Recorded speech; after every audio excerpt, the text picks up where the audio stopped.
You put your money to work, and then the market suddenly turns against you.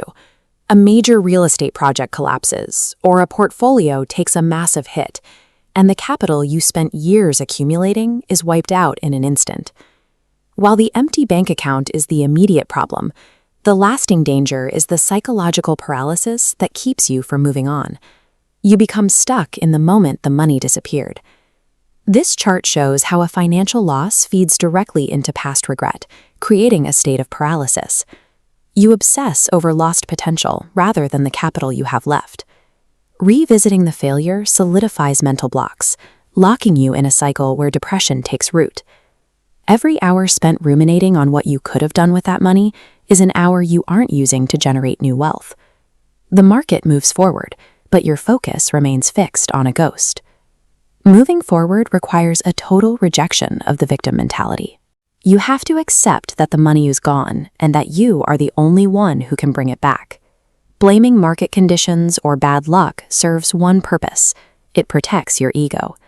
It allows you to avoid taking responsibility for the decisions that led to the loss. When you view yourself as a victim, your brain stops looking for new solutions. Instead, it continuously reviews irrelevant, negative information about the past to justify your current situation.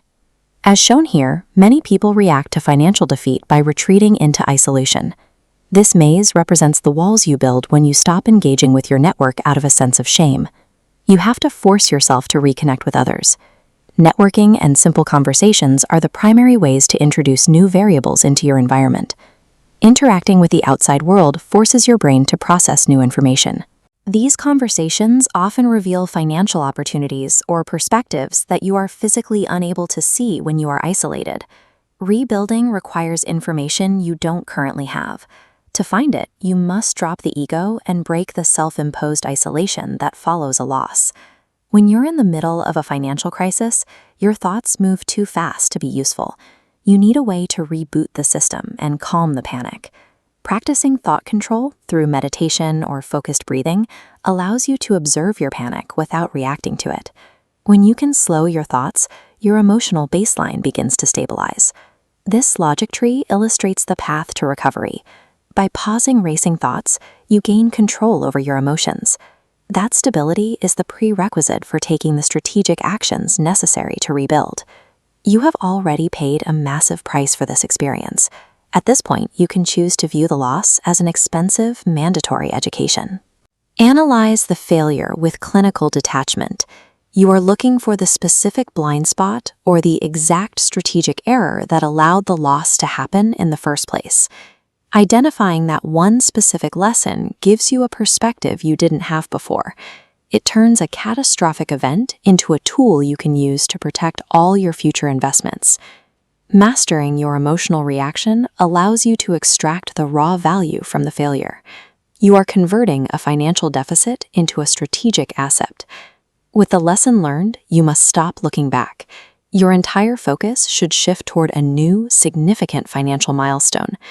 When you focus on a concrete future goal, your brain prioritizes the steps to reach it.